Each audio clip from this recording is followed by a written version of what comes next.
que la Universidad Nacional de Moquegua ha adquirido como parte del proyecto de Queñuales.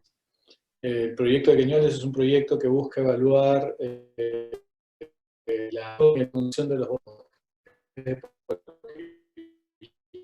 el cambio climático tiene sobre dichos bosques, y como parte de este proyecto de investigación se procedió a adquirir un equipo analizador infrarrojo de gases.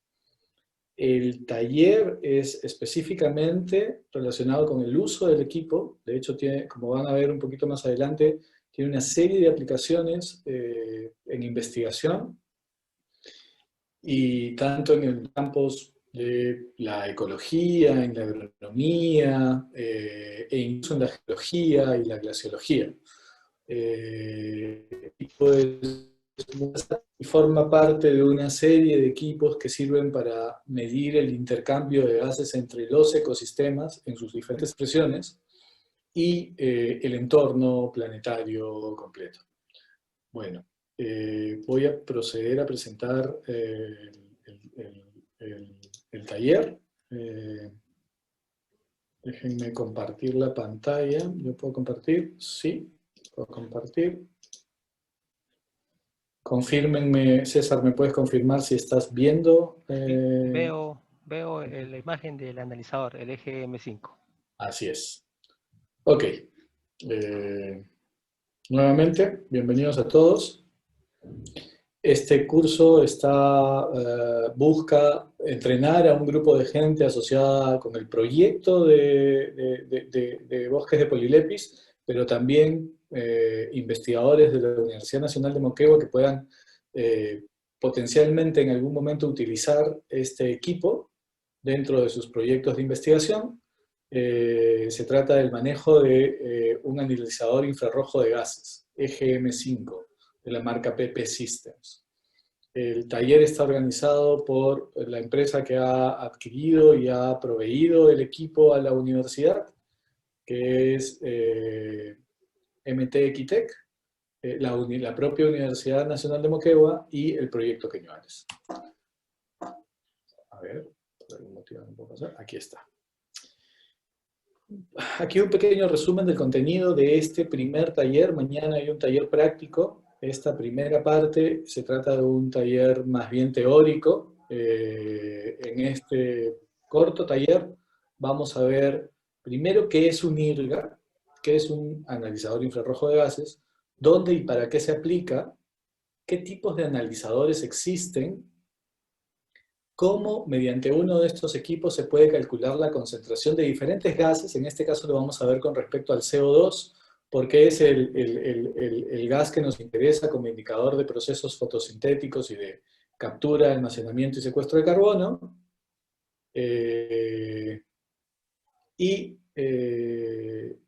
Cómo se va a utilizar este equipo en el proyecto de Queñuales, y un concepto básico que ya van a ver por qué lo explicamos, que es el de eficiencia neta del ecosistema. ¿Ok? En primer lugar, ¿qué es un IRGA? IRGA son las siglas de Infrared Gas Analyzer. Esto quiere decir analizador infrarrojo de gases.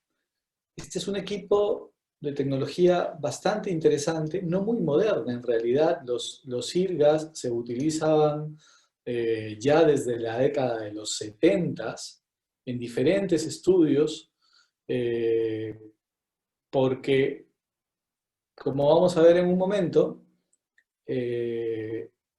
la radiación infrarroja es la radiación de retorno, de emisión del planeta, y hay una serie de gases que pueden absorberlas. Es una radiación de onda relativamente larga, que diferentes moléculas pueden absorber la energía de esta radiación.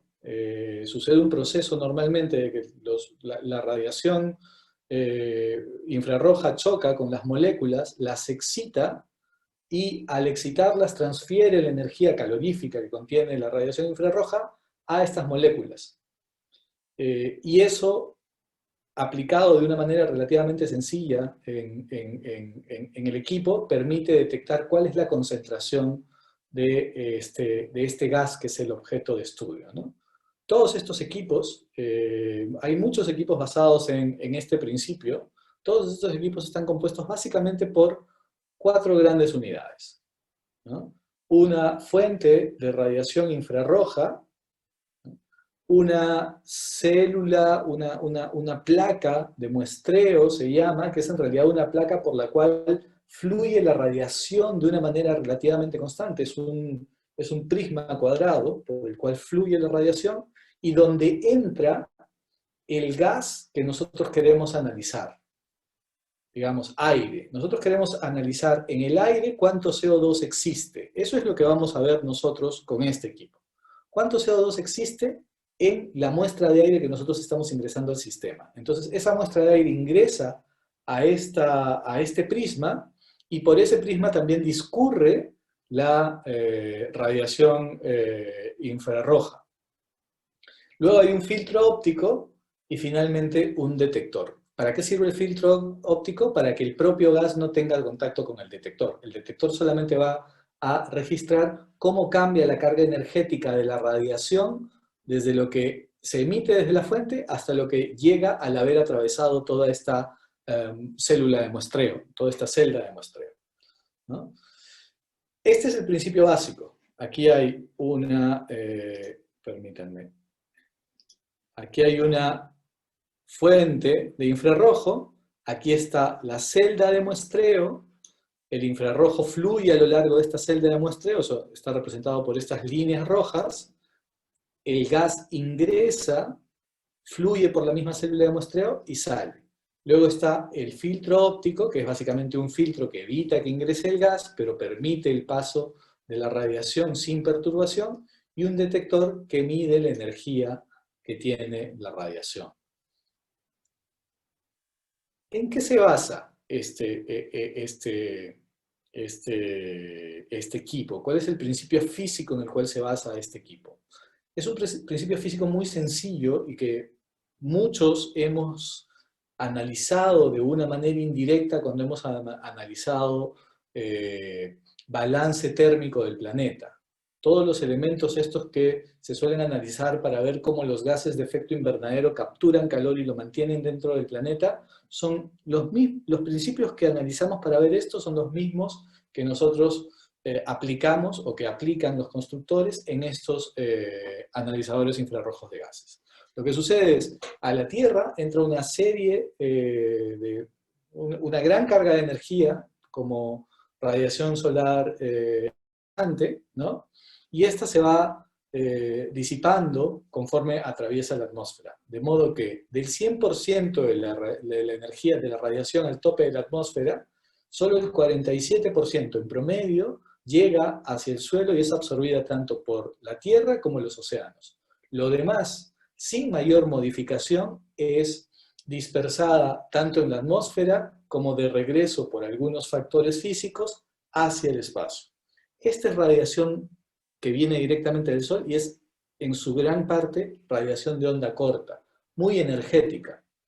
Calienta mucho la superficie de la Tierra y luego la Tierra necesita emitir ese calor, esa energía.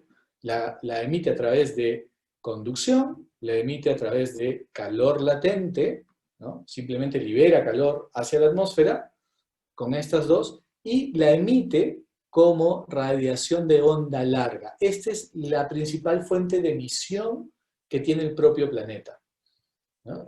Esta es la radiación que emite el planeta. Así como el Sol emite radiación, la Tierra emite un tipo de radiación en particular. Es radiación de onda larga, ahí están los infrarrojos, los microondas y todos los que están en la parte derecha del espectro radiativo. Y esta radiación se debería liberar idealmente directamente hacia el espacio. Sin embargo, hay una serie de factores que lo pueden retener. Estos factores son llamados de diferentes maneras, pero en la actualidad son llamados gases de efecto invernadero, ¿no? Los principales y más conocidos de ellos, CO2, agua, moléculas de agua y metano. El más importante de todos, CO2, básicamente. Esta radiación de onda larga es retenida en su viaje hacia el espacio, en su viaje por la atmósfera, por todas estas sustancias que están presentes en la atmósfera. De ese modo, no toda la radiación de onda larga que emite el planeta, debido a los factores de calentamiento generados por la radiación solar incidente, son liberados de vuelta hacia el espacio. Una parte de ellos se quedan. Y cuanto más de estos gases tengamos, más se van a quedar en el planeta. ¿Cuáles son las fuentes de estos gases? Eso ya es todo un tema de discusión filosófica en la cual no vamos a entrar en este taller. Sin embargo, cuanto mayor sea esa concentración, mayor se va a retener. ¿Cómo sucede ese proceso de retención? Eso es explicado en la ley de atenuación de Lambert-Beer. Esta no es una clase de física, así que no necesariamente la vamos a ver en detalle. ¿Aló?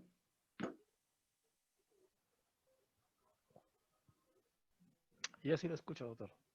Ok.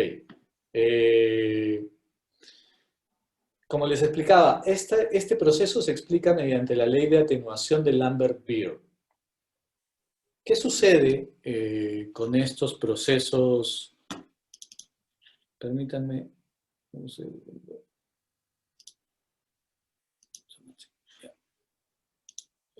Ya. ¿Qué sucede con estos? ¿Cómo funciona la ley de atenuación de Lambert-Beer?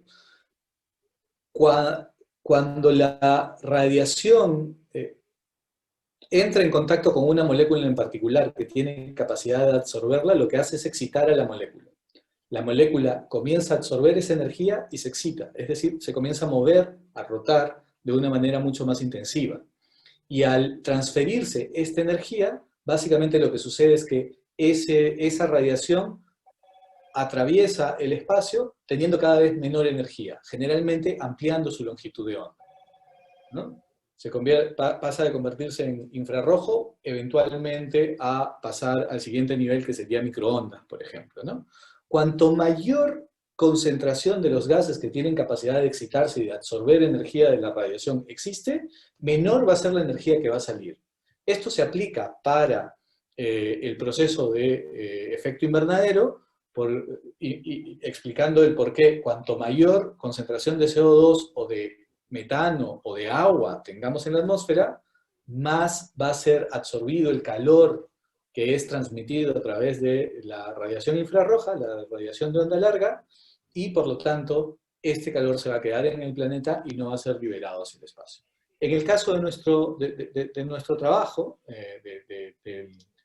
del analizador infrarrojo de gases, cuanto más concentración del gas que queremos estudiar se encuentre en esta celda de muestreo, mayor va a ser la absorbancia sobre la energía emitida en la fuente infrarroja y menor va a ser la medición de energía en el detector. Entonces, haciendo una serie de operaciones matemáticas sobre ese cambio en la energía entre la fuente y el detector, es que se puede calcular cuál es la concentración del CO2 en nuestra muestra. Ahora, esos cálculos se pueden hacer instantáneamente, y ahí simplemente estamos midiendo la concentración del gas, o se pueden hacer de manera continua, y ahí podemos medir cómo va cambiando la concentración de alguna molécula de acuerdo a cómo ocurre una serie de procesos en el medio ambiente. El equipo está configurado para un rango específico. Si ustedes se fijan en esta gráfica de la derecha, la radiación solar llega como radiación de onda corta, con longitudes de onda que van de 0.4 a 0.8 micrómetros. La radiación que sale del planeta está especialmente concentrada acá. Sin embargo, hay un sector particular de la radiación infrarroja que está en todo este rango, que es absorbida de manera distinta por el oxígeno y el ozono, por el CO2 y por el agua. Si ustedes se fijan, aquí hay un rango de valores absorbidos de radiación infrarroja, específicamente por CO2, que no se traslapa ni con agua ni con oxígeno y ozono. Entonces, todo el equipo está calibrado de modo que la fuente infrarroja emite radiación en el rango de longitud de onda que va entre 3.5 y 4.6. De modo que no se traslapa con ninguna otra sustancia que pueda, ninguna otra molécula que pueda absorber la radiación, y por lo tanto todo lo que va a ser absorbido ahí es fundamentalmente CO2. De esa manera el equipo mide cómo va cambiando o cuál es la concentración instantánea del CO2. Eso es lo que busca este equipo que se ha adquirido en la universidad. Busca medir concentración de CO2 específicamente. El equipo, perdónenme, un momentito.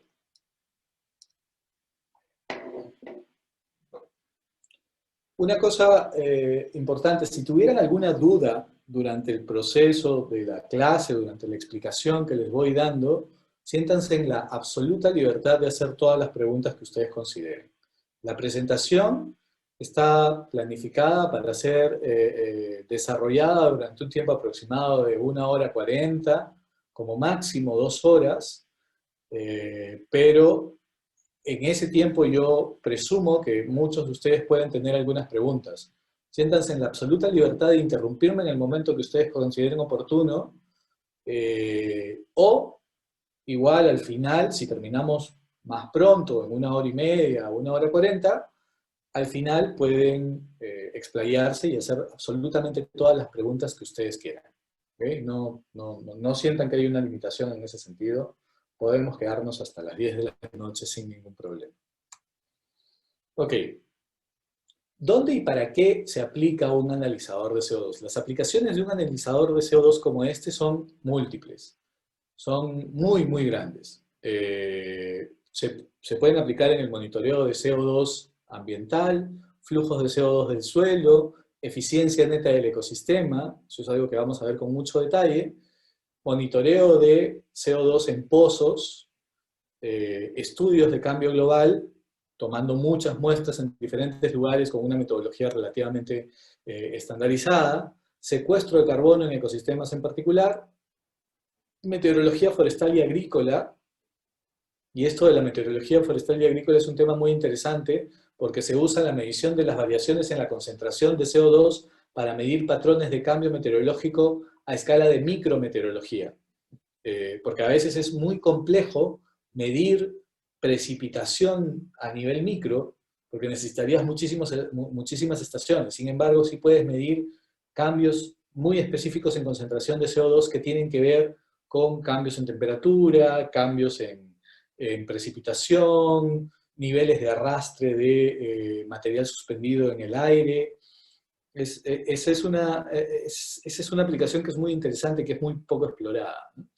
Intercambio superficial aire-mar, se llama PCO2, que es básicamente cómo el mar absorbe o libera CO2 dependiendo del momento, de la temperatura y de ciertas condiciones meteorológicas específicas.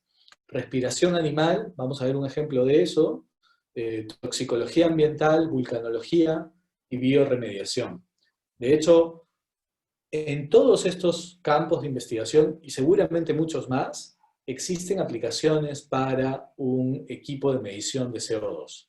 En el caso de bioremediación, por ejemplo, los humedales, muchos humedales, tienen una muy alta capacidad de capturar carbono en diversas formas, ¿no? Como parte de su tejido, como parte de la turba, si es que forman turba, ¿no? Pero también tienen una capacidad muy alta de liberar carbono. Si afectamos su dinámica natural, pueden liberar carbono. Y muchos humedales, de forma natural, manteniendo su dinámica natural, liberan mucho metano, que es una forma de gas basada en carbono, ¿no? Una molécula basada en carbono, una molécula orgánica, que tiene una capacidad de retención de calor, de retención de energía, incluso mucho mayor que el CO2 propiamente dicho. Entonces, para poder evaluar el éxito de un proceso de bioremediación en un humedal, uno de los elementos fundamentales de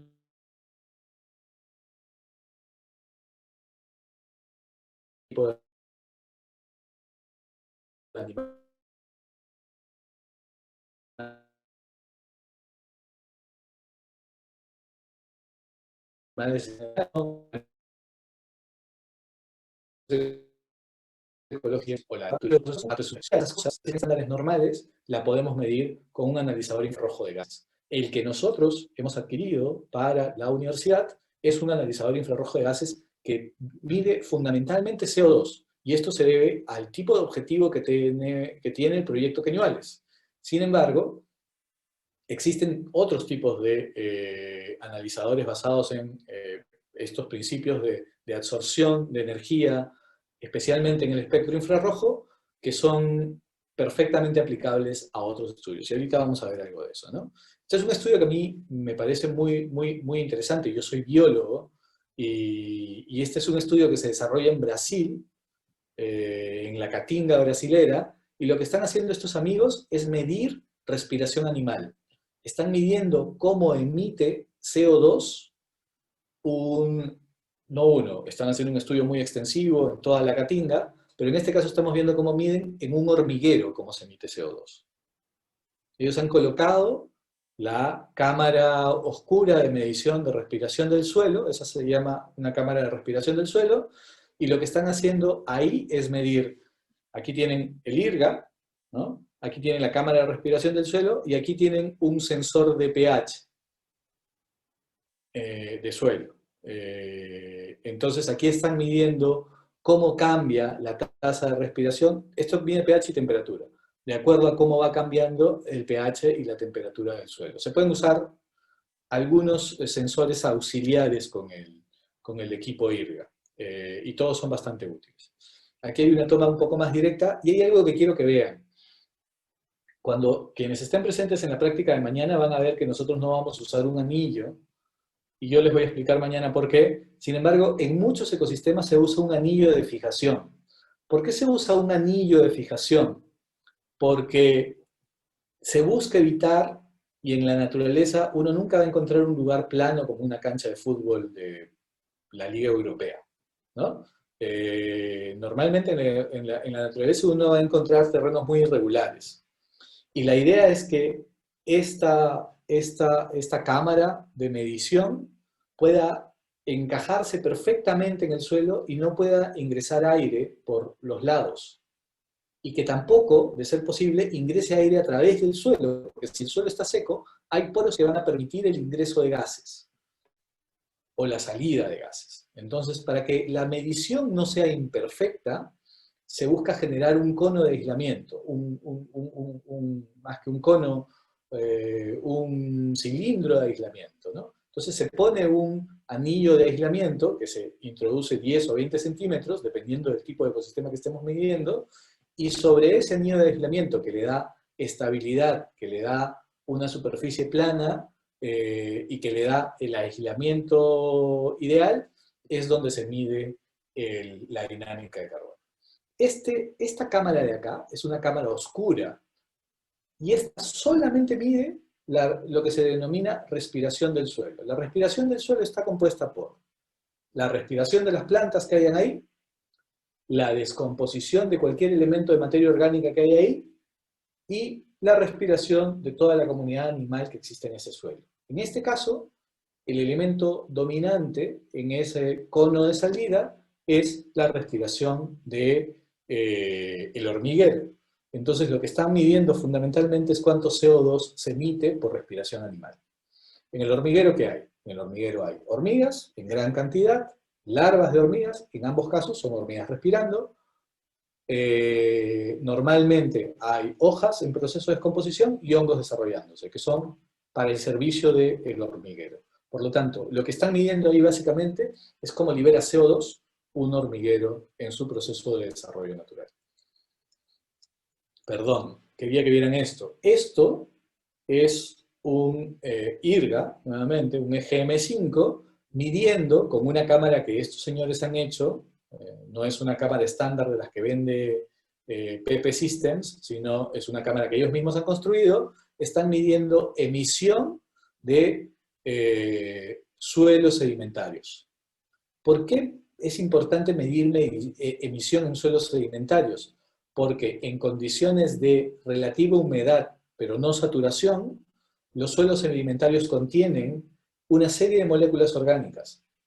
contienen materia orgánica de origen vegetal y animal, que son suelos sedimentarios, se han ido depositando por procesos aluviales o coluviales, ¿no? Entonces, o han sido arrastrados por un glaciar, o han sido arrastrados por un río, y han arrastrado muchos organismos vivos o ya no vivos, pero de origen vivo, o pueden tener restos de algunas otras moléculas orgánicas como petróleo, bencenos, todos los derivados del petróleo, todos los hidrocarburos, cualquiera de esas cosas. Todo eso emite gases como el CO2, como parte de sus procesos de descomposición. Si hay materia orgánica ahí disponible, va a haber una comunidad microbiana que va a estar explotándola, descomponiéndola, y entonces eso es una fuente de emisión de gases. Y se pueden medir perfectamente. Lo que ellos han hecho, no se ve muy bien aquí, pero aquí está el EGM5, le han conectado unos tubos de conexión, ya vamos a ver por qué existen estos tubos de conexión, y aquí tienen la cámara de medición. Una cámara que está introducida dentro del suelo, y está midiendo cómo por esos poros del suelo está entrando o saliendo algún gas, esencialmente CO2 en este caso, porque es un EGM5. Y en este último caso, esta es una tesista mía que trabaja en Norviau y Oscochas. Como ven, ella también trabaja con un anillo de aislamiento. Este de aquí es el anillo de aislamiento. Y lo que medimos aquí es flujos en bofedales. Los bofedales, muchos bofedales son turberas, es decir, son sistemas de captura natural de CO2. Forman una capa de materia orgánica que se trata básicamente del cuerpo muerto de las propias plantas que forman la turbera, y van creciendo verticalmente y formando cada vez una capa más amplia de esa materia orgánica muerta. Esa materia orgánica muerta, además, como los bofedales son humedales, como pueden ver acá, está permanentemente saturada. Y al estar permanentemente saturada, se descompone muy, muy lentamente. Entonces, el proceso de crecimiento, que es un proceso de ganancia de biomasa por fotosíntesis, por captura de CO2 de la atmósfera, porque la fotosíntesis es básicamente un proceso de captura de CO2, es normalmente mayor que el proceso de descomposición y de respiración. Entonces, si tu balance entre tu captura y tu liberación te determina que la captura es mayor, entonces la tasa final anualizada, esto es como contabilidad. Si tus ingresos son mayores que tus egresos, entonces vas a ir ganando plata cada año, ¿no? Si tus egresos son mayores que tus ingresos, entonces vas a ir perdiendo CO2, vas a ir liberando CO2. Dependiendo de cómo esté la condición ecológica de estos bofedales, estos pueden estar ganando o perdiendo. En este caso, a diferencia del caso de las hormigas, miren, aquí tienen una cámara oscura, ¿ok? Recuerden, el sistema mide CO2. Si tengo una cámara oscura, solamente va a medir cuánto CO2 emite el suelo y las plantas que lo compongan, y todos los organismos que estén ahí. Pero si tenemos una cámara clara, no sé si la ven claramente, pero aquí hay una cámara que está compuesta por plexiglas. Esta es una cámara que está expuesta a la luz. Si la tenemos como cámara clara en un ecosistema que tiene una cobertura vegetal tan densa como esto, ¿no? No hay prácticamente 1 centímetro que no tenga cobertura vegetal, no vamos a medir solamente la respiración del suelo, sino también vamos a medir la fotosíntesis. Y en realidad vamos a medir ese balance, vamos a medir si es que está fotosintetizando y por lo tanto capturando más de lo que está liberando, o al revés, si está liberando lo que está capturando. ¿Y cómo vamos a darnos cuenta de si está sucediendo uno u otro? Nos vamos a dar cuenta porque esta cámara está cerrada sobre este anillo, ¿no? Si libera más CO2 del que captura, entonces en esta cámara siempre va a ir aumentando y aumentando y aumentando y aumentando la concentración de CO2. Si por el contrario captura más de lo que libera, entonces dentro de esta cámara, cuando esté montada aquí arriba, en este anillo, ¿no? ¿Qué es lo que va a suceder? Si captura más de lo que libera, va a ir disminuyendo y disminuyendo y disminuyendo el CO2 constantemente. Eso es lo que buscamos medir. Existen diversos tipos y diversas técnicas de medición de estos factores que se denominan como generalidad respiración del ecosistema, eficiencia del ecosistema, respiración del suelo. Existen muy diversos métodos. Pero existen dos grandes métodos. A menudo en los procesos de evaluación de captura de carbono se trabaja con métodos de estimación. Seguramente algunos de ustedes los han visto.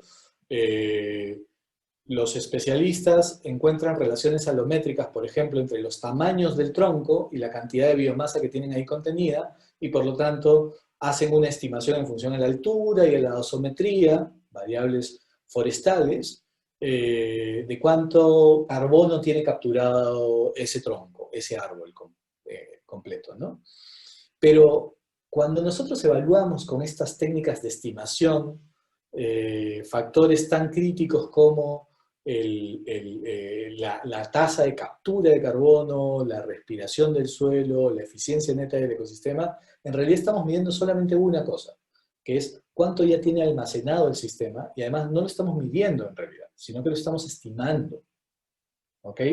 Pero no sabemos si en este momento ese sistema está ganando o está perdiendo. Cuando nosotros estudiamos un ecosistema más o menos importante, dígase un bosque, o un bofedal, o cualquier ecosistema en el cual estemos hablando, la tasa de cambio de un ecosistema no es lo suficientemente rápida como para que nosotros, con estimaciones que tomen de 1 a 5 años, podamos tener una idea clara. Necesitamos hacer series de monitoreos muy largas para ir viendo si se está perdiendo biomasa, si se está ganando biomasa, y probablemente en esas series de estudios la precisión de nuestro método, que es un método estimativo, no sea lo suficientemente buena. Entonces, técnicas como las que se aplican con un analizador infrarrojo de gases son mucho más precisas, porque no estiman. Lo que hacen es medir exactamente si el sistema en este instante está ganando o perdiendo. Si nosotros llevamos esas mediciones a muchísimas repeticiones, y esas mediciones las hacemos a lo largo de un tiempo relativamente largo, considerando toda la variabilidad ambiental que puede existir en este ecosistema. Digamos, en un año hidrológico tenemos meses con lluvia, con más humedad, con menos insolación, y tenemos meses con mucho más secos, con mucho más estrés hídrico, pero con mucho mayor insolación. Entonces, cuando nosotros llevamos y hacemos muchas mediciones a lo largo del año, y muchas mediciones a lo largo de las horas, porque además también hay diferencias entre la mañana y la noche. En la mañana, durante el día, el sistema fotosintetiza. Durante la noche, no.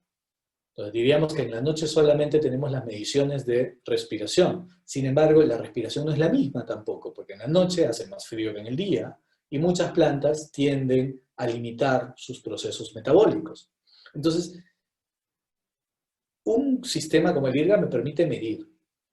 Y si yo repito esas mediciones durante un tiempo relativamente importante, y además, dentro de los periodos diarios, yo repito también muchas mediciones, puedo tener una muy buena estimación, después de un estudio de un año y medio o 2, de cómo es el funcionamiento actual del sistema, cuáles son las tendencias, cómo puede cambiar con cambios en el clima, cómo puede cambiar con cambios en la precipitación, cómo puede cambiar con cambios en la temperatura. Entonces, esto es un método mucho más preciso. Sin embargo, no es el único que existe. En realidad existen varias aproximaciones, todas más o menos basadas en el mismo principio de excitación, absorción, atenuación, la ley de Lambert-Beer que vimos hace un rato, pero hay diferentes formas de evaluar el proceso. Existen fundamentalmente dos grandes métodos, dos grandes líneas. El primer tipo de aplicación es lo que nosotros hemos comprado, un analizador monogas. Nosotros estamos analizando un solo gas. Bien, en una medición puntual por área con la que interactuamos, ¿no es cierto? Y nos permite medir el intercambio ecosistémico de ese único gas. Necesita muchísimas repeticiones, necesita muchas salidas a campo. El otro sistema es mucho más aplicado para medir a nivel ecosistema completo, no a nivel individuos, no a nivel parche, no a nivel pequeño bosque, sino a nivel ecosistema. Y son los equipos de medición conjunta en la capa límite. Tal vez alguno ha escuchado hablar de una Eddy Covariance Tower, una torre de covariancia Eddy. Vamos a ver un poco de eso un poquito más adelante, pero es básicamente la medición de los gases en una torre de covariancia Eddy es lo mismo que hace un IRGA, ¿no? Pero lo que sucede con una torre de covariancia Eddy es que tiene muchos equipos puestos a la vez y mide muchas, muchas variables. En un punto del bosque o de cualquier ecosistema donde todo se mezcla y te permite hacer un balance a nivel ecosistémico. Ahorita vamos a ver un poco de eso. En cuanto a los analizadores monogas, existen muchos modelos y diseños y todos tienen aplicaciones distintas. Nosotros ya hemos visto nuestro EGM5, que es un modelo relativamente sencillo. Existen muchas marcas también, ¿no? Pero las dos más famosas son las que vamos a ver aquí, ¿no? PP Systems y Licor. Los equipos Licor son los equipos más conocidos, los más extendidos. Los PP Systems es una fábrica bastante más moderna. Trabajan con el mismo principio: atenuación, excitación, absorción, atenuación, ley del Lambert-Beer, y básicamente los diseños dependen de qué aplicación tú quieras tener, ¿no? Aquí, por ejemplo, tenemos una cámara que se llama C-Flux de PP Systems, que es una cámara hecha para ser estacionaria. Se queda en un solo lugar y mide, la programas cada cierto tiempo. Esta tapa que está acá, que parece la tapa de un water, ¿no?, baja, sella esto y comienza a medir. Y luego sube automáticamente. Y luego vuelve a bajar. Entonces yo lo puedo programar para medir cada media hora, cada una hora, durante un año. Las baterías suelen alcanzar más que eso, ¿no? Entonces voy a tener registros casi continuos. Cada media hora me va a dar un registro, una medición, cada una hora, cada 15 minutos, lo que quiera, de cómo cambia la concentración de CO2 cuando lo tapo. Entonces voy a tener a lo largo del día y a lo largo de la noche esa medición relacionada con la temperatura, con la humedad, con la radiación, con todos los factores. Entonces, esta es una cámara estacionaria de flujo de carbono. En la actualidad, en el mercado, para estas cámaras estacionarias solamente existe la opción de flujo de carbono. No existe la opción de fotosíntesis, o sea, no existe cámara clara. Solamente mide respiración del suelo. Después están los medidores de fotosíntesis. Estos son súper específicos para medir fotosíntesis en hoja. Aquí tenemos un Licor 6800. Este es el equipo más tradicional, el más famoso. Este es como una pinza.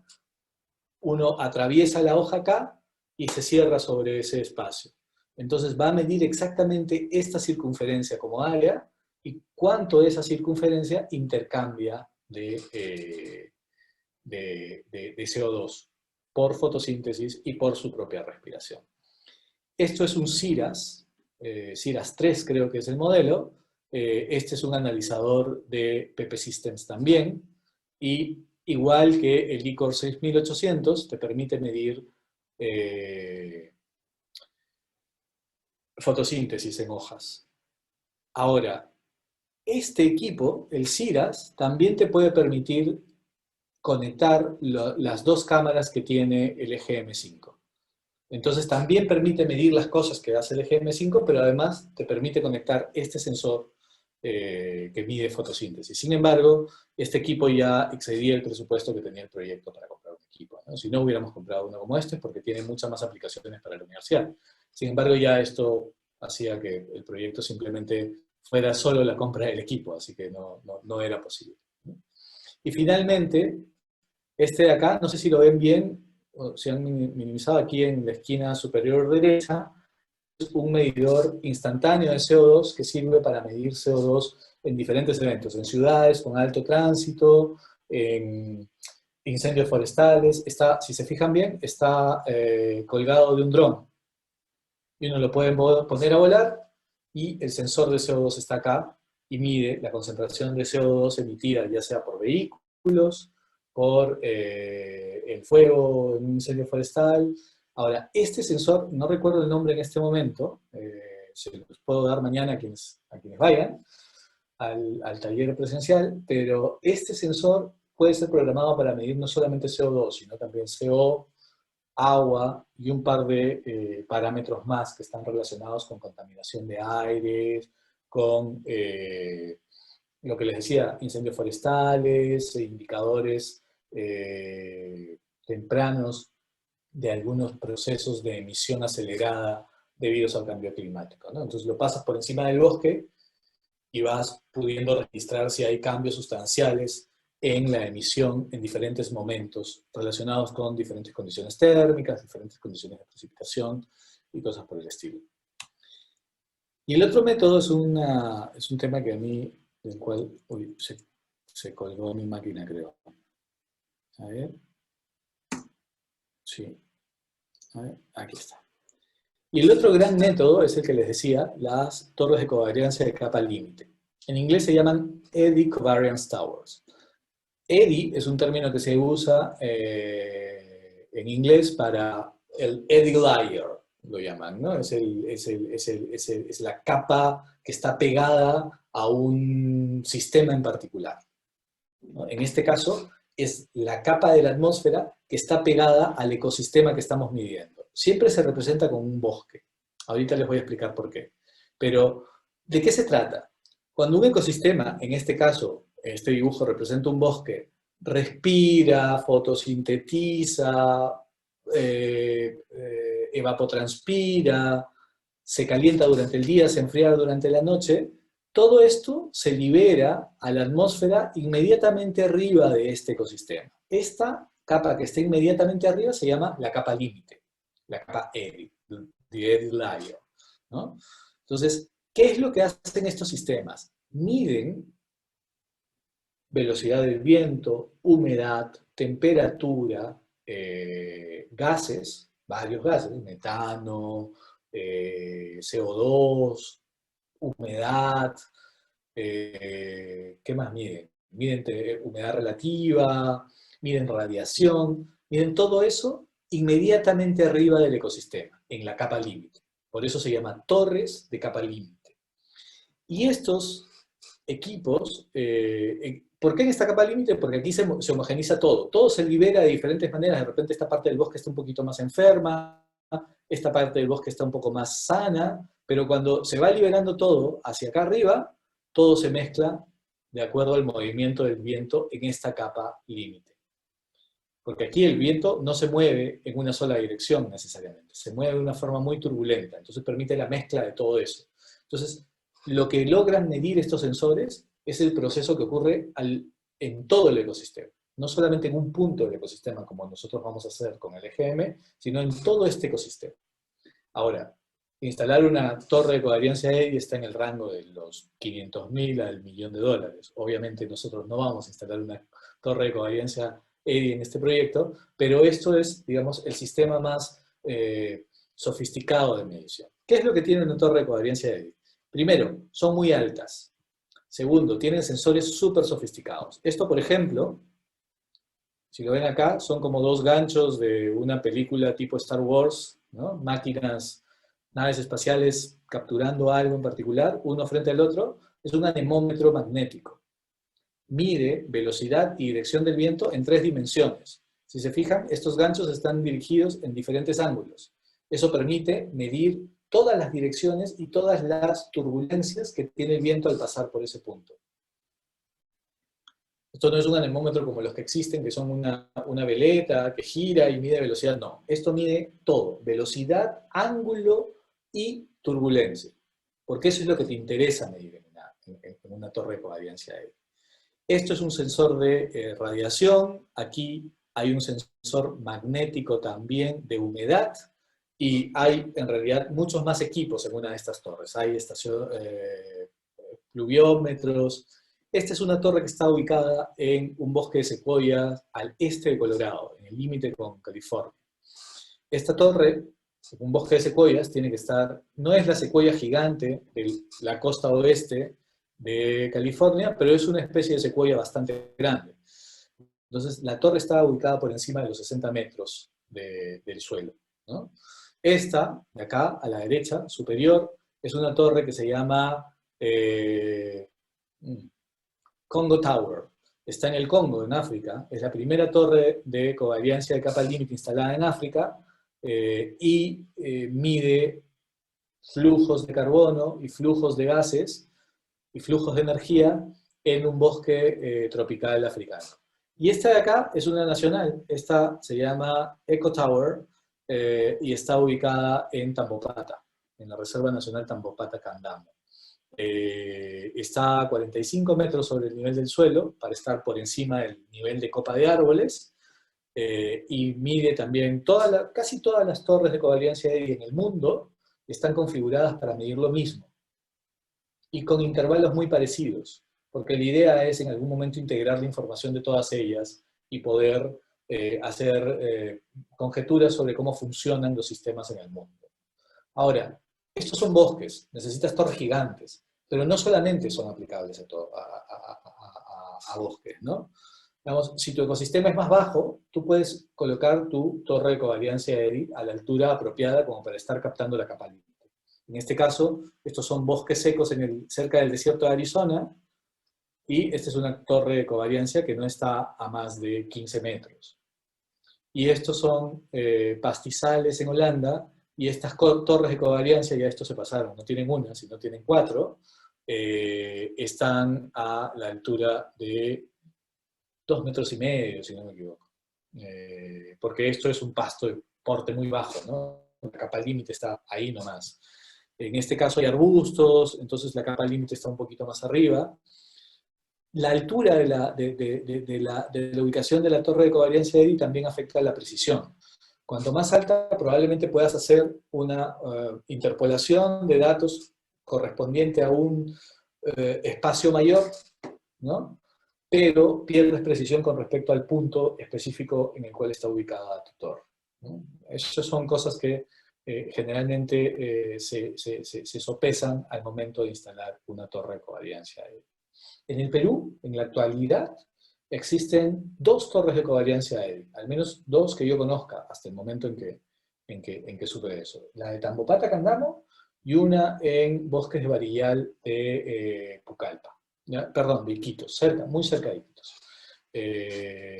La de Tambopata-Candamo es manejada por la Universidad de Turku, en Finlandia, junto con la Universidad Católica, y la del norte es manejada por el Instituto Nacional de Investigaciones de la Amazonía Peruana, junto con la Universidad de Ohio. Esperamos, en realidad, en algún momento, instalar un par de torres de covariancia de capa límite, una en un bofedal muy grande, probablemente el bofedal más grande del Perú, que está ubicado, que es el bofedal que está al sur del lago Junín, ¿no? Ese lugar, para poder evaluar la dinámica de carbono de todo ese bofedal gigante, se necesita una torre de covariancia, no es tarea sencilla hacer el número de muestras que necesitaríamos hacer con un EGM5, y el otro sería, nuestro equipo de trabajo querría en algún momento instalarlo en lago Titicaca, cerca del lago Titicaca. Bueno, estas son las formas en las que uno mide el intercambio de materia y energía, el intercambio de gases, el intercambio de calor, el intercambio de agua en ecosistemas. Nosotros hemos, obviamente por la naturaleza del proyecto, hemos optado por comprar un equipo de registro monogas, y en ese sentido estamos trabajando con un EGM5. Sin embargo, perdón, me pasé.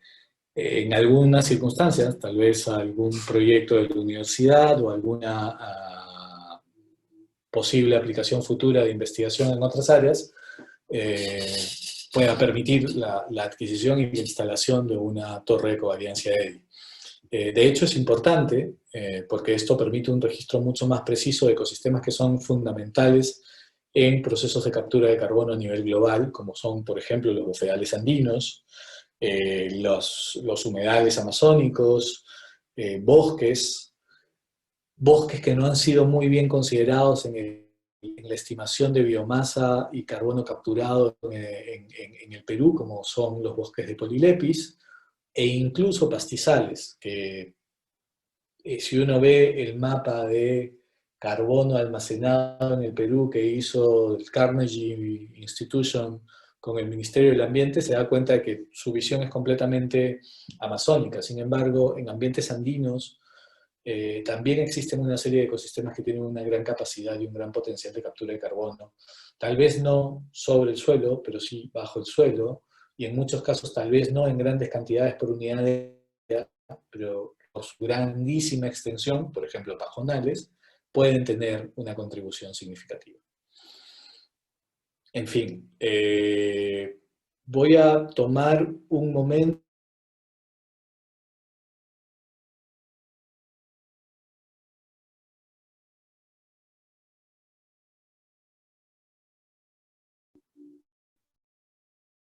y podría decirnos algo. Perdón, déjenme salir de acá. Voy a parar de compartir. No sé si alguien tiene una pregunta, no sé si Joel, que no pudiste conectarte al audio antes, te interesaría indicar algo.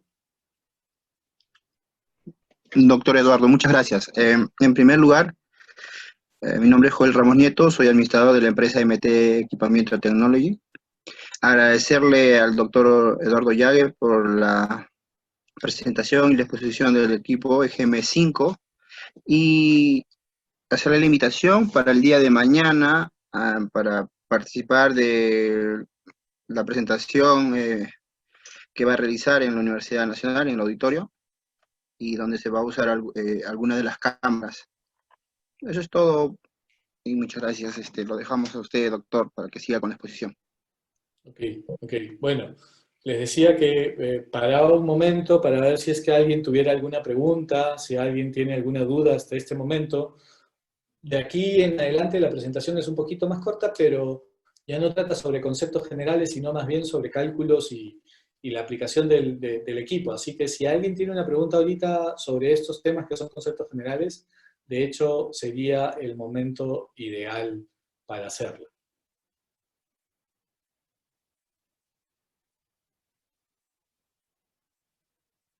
Espero un par de minutos, si nadie me dice nada, asumiré que han callado para siempre.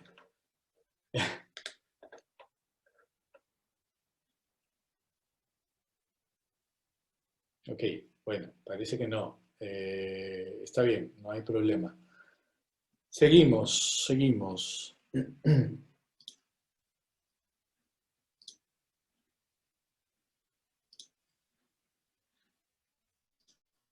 Ok, hasta ahí temas básicamente conceptuales sobre lo que hace el EGM5, lo que hacen estos equipos de medición de gases, cuáles son sus ventajas, un pequeño resumen que creo que es muy importante. Ajá, creo que alguien escribió algo. Ajá. Ok. Oh, doctor Roger, creo que esa pregunta se la puede responder el señor Joel.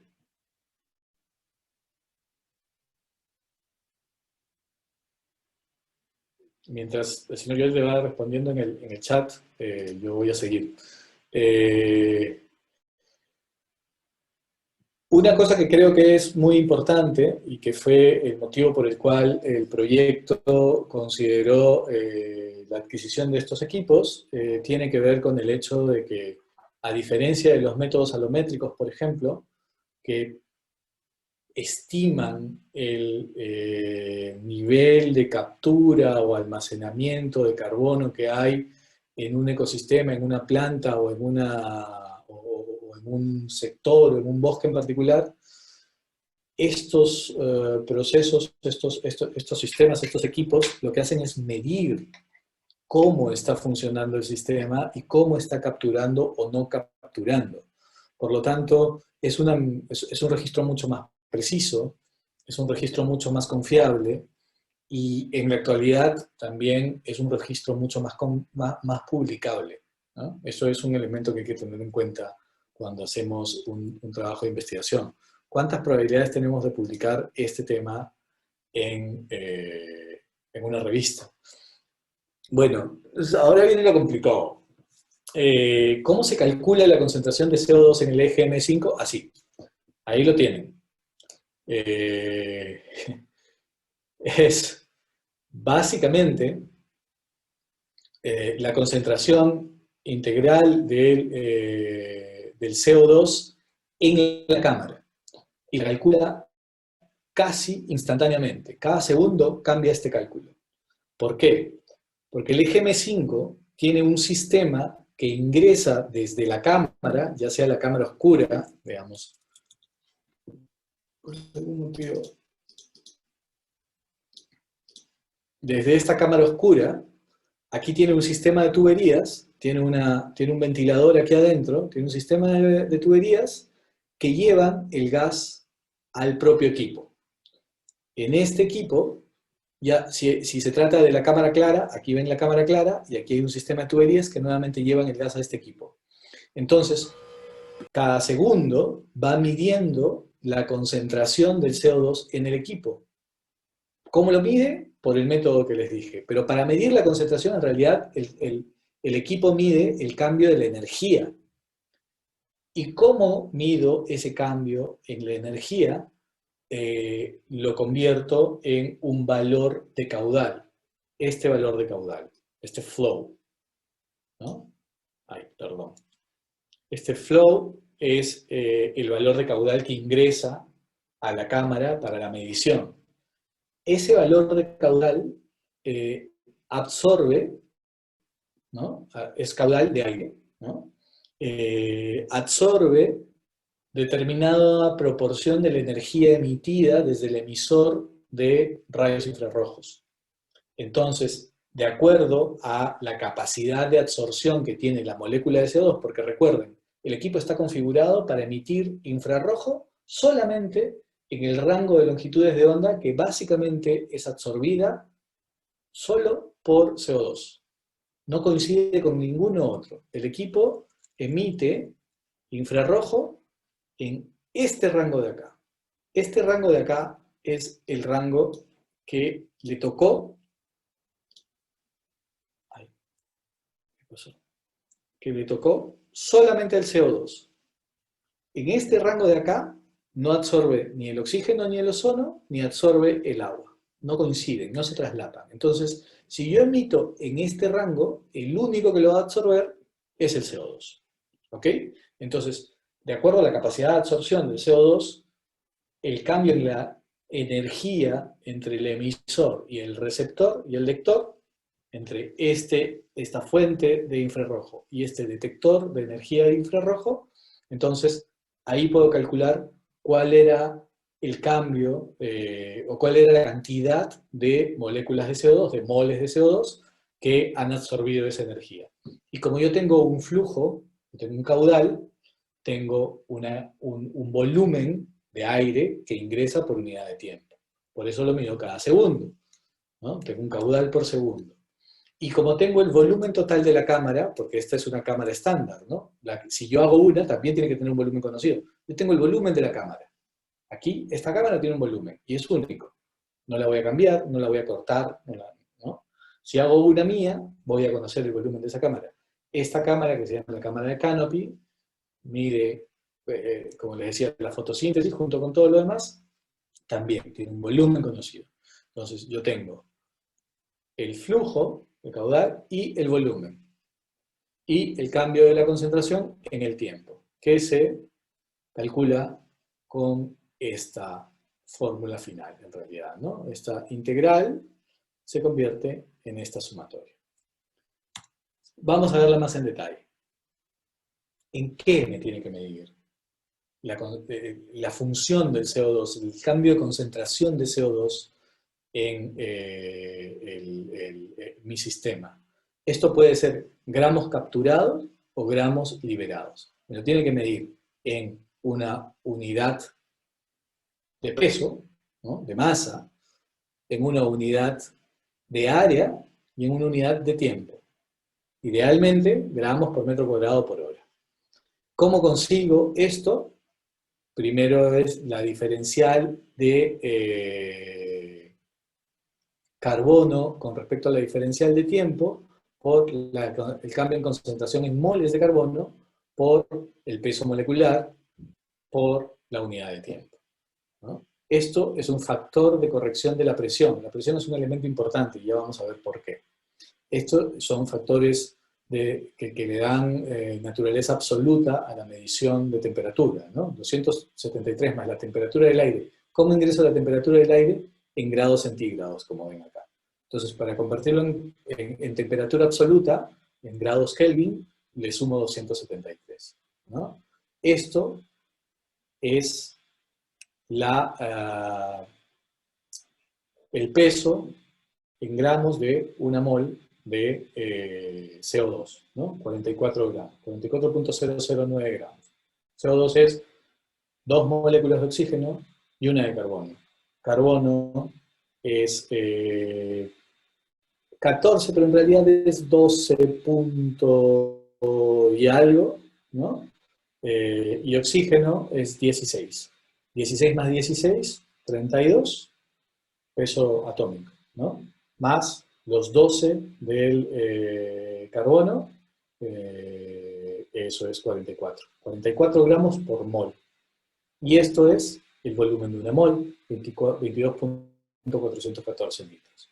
El volumen en metros cúbicos de mi cámara, el área en metros cuadrados de la base de mi cámara, porque recuerden, mi cámara va a representarme lo que emite, esta área está inmediatamente abajo de la cámara. ¿Ok? Entonces, este es el área de la base de la cámara.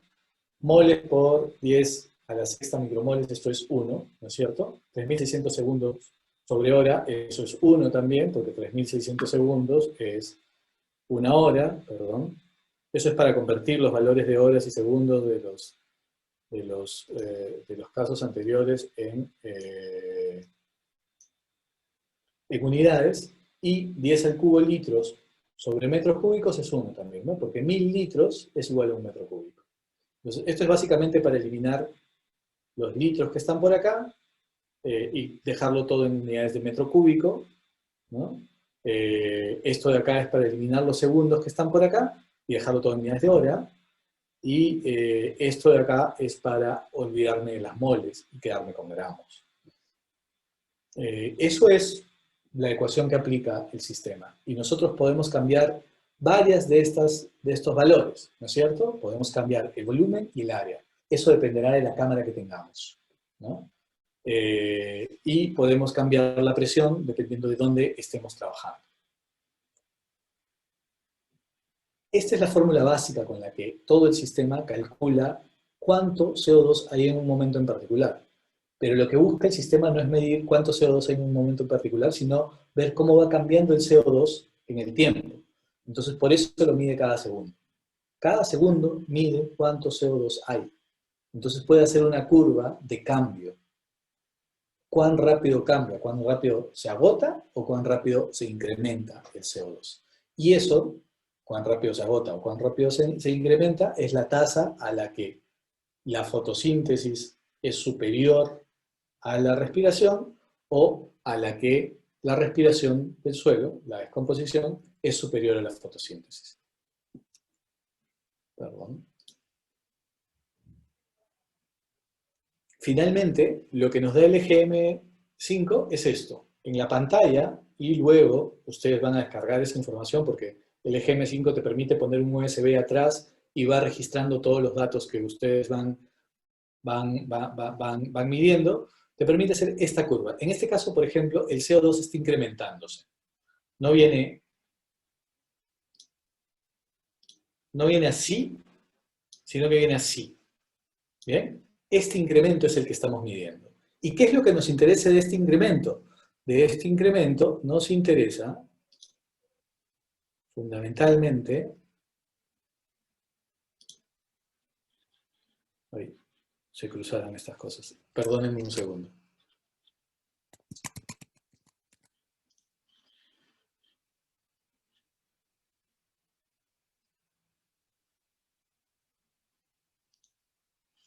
Ya. Permítame hacer una cosa.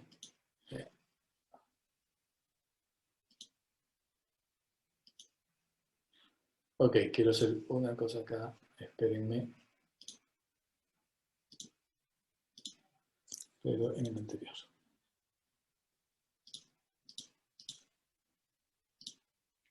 No.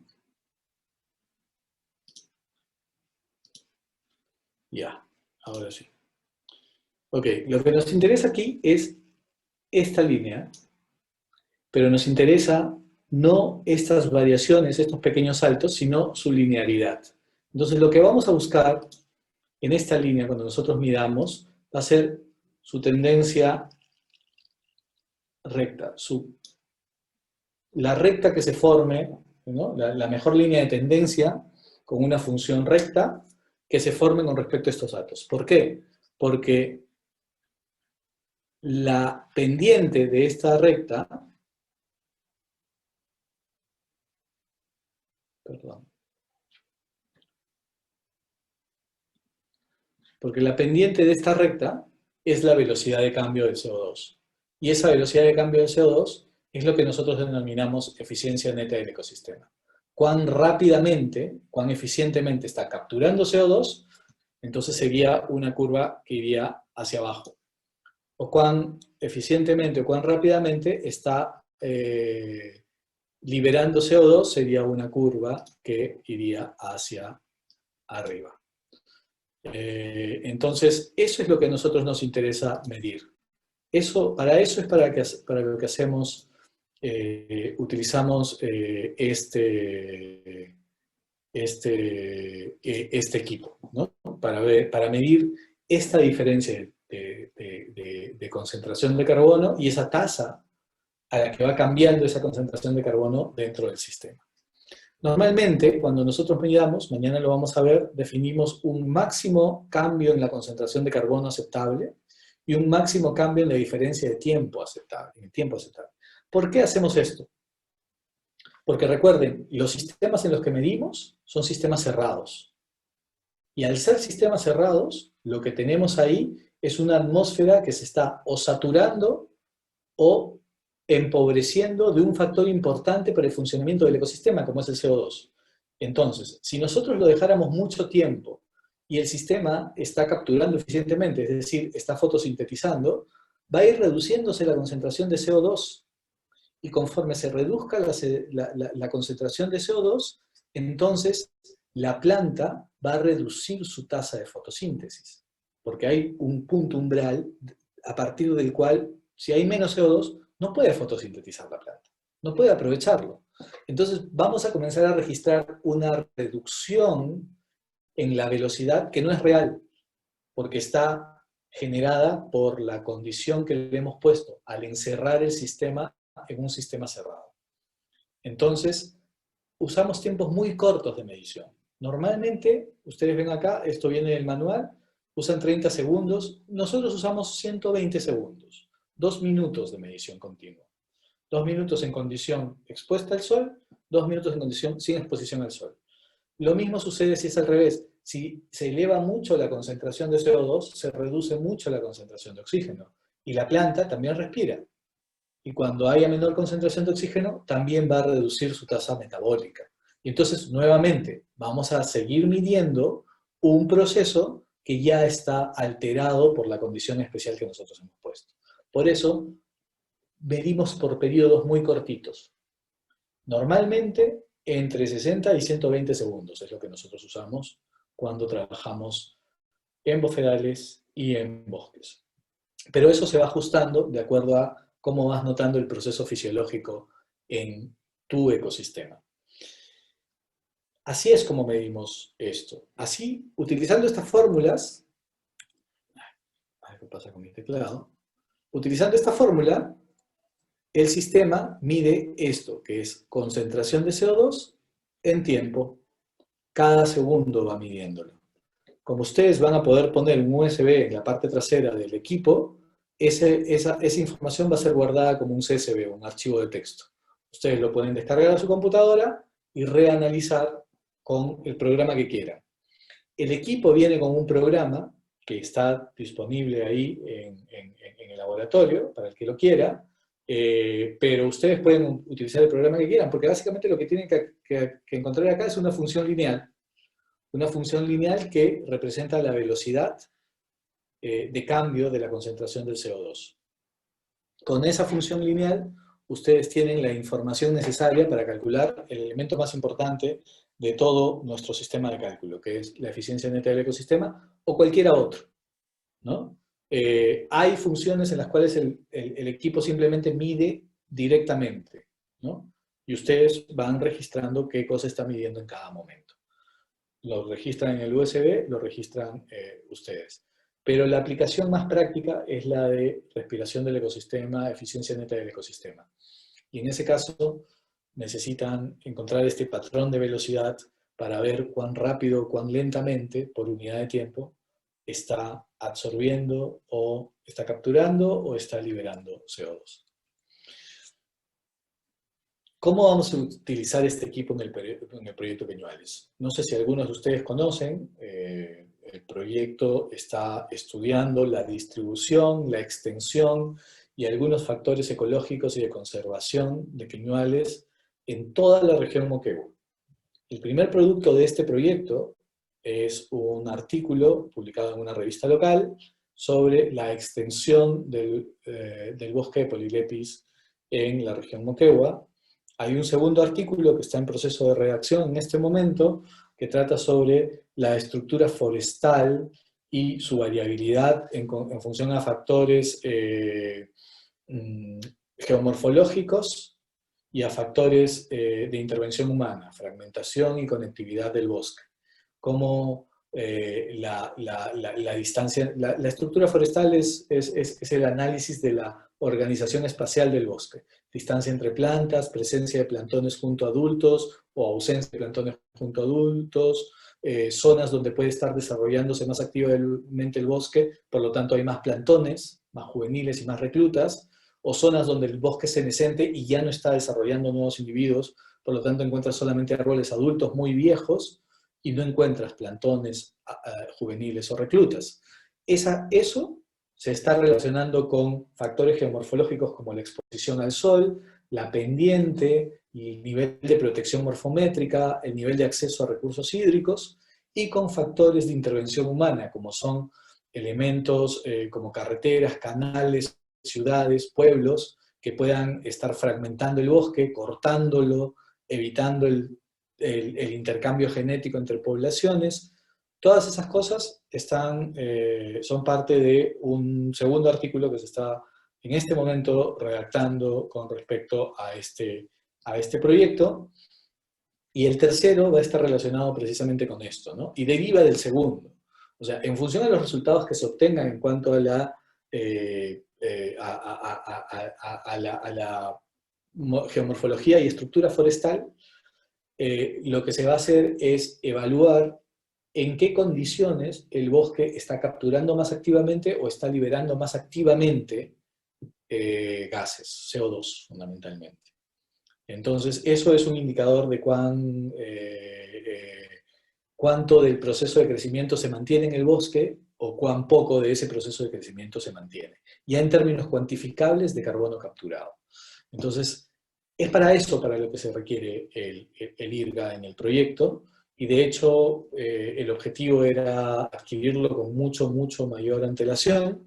Sin embargo, como me imagino les ha sucedido a muchos de ustedes, los que sean docentes e investigadores en particular, este año ha sido un año que ha afectado muy seriamente todo el proceso de investigación desarrollado en la universidad y, en este caso, el proceso de adquisición de este equipo, que es fundamental para nosotros, ¿no? Lo que nosotros vamos a hacer va a ser, con la cámara, medir la emisión o la captura de gases de efecto invernadero de ramas en diferentes estados de desarrollo de árboles y en diferentes árboles dentro de parches con diferentes condiciones de estructura dentro de la cámara clara, ¿no? Para ver si está capturando activamente o está liberando activamente. Y luego, básicamente va a ser medirlo dentro de la cámara oscura, el mismo brote, la misma rama, la misma ramilla, y de ese modo vamos a tener el factor respiración. Si a lo que medimos con la cámara clara, que es toda la eficiencia neta, le restamos la respiración, lo que vamos a tener es la fotosíntesis. Entonces vamos a tener el dato de la actividad fotosintética, la respiración y la combinación de ambos, que es la eficiencia neta del ecosistema. Para que vean un poquito, en este mapa creo que no se ve muy bien, pero todas estas líneas verdes, en esta franja que se ubica entre los 3.000 y los 4.200, 4.300 en el caso de Moquegua, 4.500, unos pequeños sectores, metros sobre el nivel del mar, todo en la vertiente occidental. Aquí se desarrollan los bosques de Polylepis de Moquegua. Aquí, en esta franja.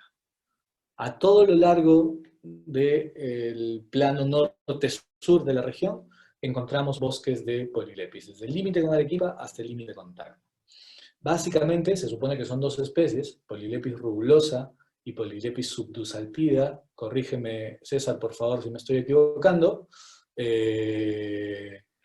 Pero el rango de distribución de esta formación es a lo largo de toda esta franja. Son esas dos especies, ¿cierto, César? Sí, esas son las que están reportadas en la bibliografía actual. Exacto, que son las que están reportadas en la bibliografía actual. De hecho, ahí parece que hay cierta controversia taxonómica, pero bueno, yo no soy taxónomo, así que no la voy a resolver. Dentro de esa zona, aquí se ve mejor, todas estas manchas rojas son los bosques de Polylepis de la región. Existen diferentes factores de afectación y están vecinas a diferentes tipos de ecosistemas. Aquí podemos ver qué tipos de ecosistemas son vecinos, ¿no?, en este mapa, y qué tipo de infraestructura humana las puede estar afectando. Pequeños poblados, carreteras, hay un montón de factores que pueden estar afectando y en diferente medida. Hay zonas donde es mucho menos densa la población, por ejemplo, en toda esta zona de la cuenca del Tambo, y aquí no hay pueblos dentro de los bosques, pero sí hay carreteras, por ejemplo, ¿no? En cambio, aquí, en la cuenca del Moquegua, la densidad poblacional es más grande y hay pequeños pueblos que están justo ubicados dentro de fragmentos de bosque. Se supone que estos bosques, aunque la bibliografía nacional, el mapa nacional de cobertura vegetal los llama bosques relictos de Polylepis, lo que te haría pensar que son los parchecitos que quedan de una formación que podría haber tenido una extensión mucho más continua. Sin embargo, hay un par de estudios genéticos muy interesantes de un colega boliviano apellidado Gareca, que demuestran, son estudios genéticos y de paleoecología. Él trabaja con polen, y el polen se conserva por mucho tiempo. Y esos estudios demuestran que en realidad el Polylepis siempre se desarrolló en parches aislados. Lo que puede estar sucediendo es que los parches más grandes funcionan como sistemas de provisión en una estructura metapoblacional, serían fuentes, y los parches más pequeños son sistemas receptores de diversidad genética, serían sumideros en el esquema metapoblacional, nuevamente. Esos son los términos que se usan. Entonces, la mayor diversidad genética se encuentra acá, y es importante que esa diversidad genética esté en un ambiente continuo, ¿no? En estos parches grandes, digo. No estoy diciendo que acá, pero podría ser esa la dinámica más probable de funcionamiento de estos sistemas. En este parche de acá que está alrededor del volcán, podrían estar las poblaciones con mayor diversidad genética y con mayor dinámica genética. Mientras que acá, estas poblaciones más pequeñas podrían tener una dinámica genética menor y requieren de que estas grandes poblaciones, como esta de acá, se mantengan grandes y no fragmentadas. Entonces, la idea es estudiar cómo está afectando la funcionalidad del sistema, por ejemplo, esta carretera de acá. El tamaño de este parche, la estructura que tiene en este parche y la estructura que hay en este parche. Cosas de ese estilo. Entonces, como les decía, en base al primer artículo del que les hablé, el de estructura forestal, factores geomorfológicos y factores de fragmentación y continuidad, se van a elegir zonas de muestreo en las cuales se van a aplicar las mediciones con el IRGA. Es eso lo que vamos a hacer con el IRGA en el proyecto de Cañuelas, ¿no? Y luego el IRGA es finalmente un equipo de la universidad y seguramente quedará disponible para muchos otros estudios, entre ellos, no está acá creo, pero el doctor Iber Guaigua tiene un proyecto en Bofedales en el cual este equipo sería sumamente útil para ver dinámica de carbono.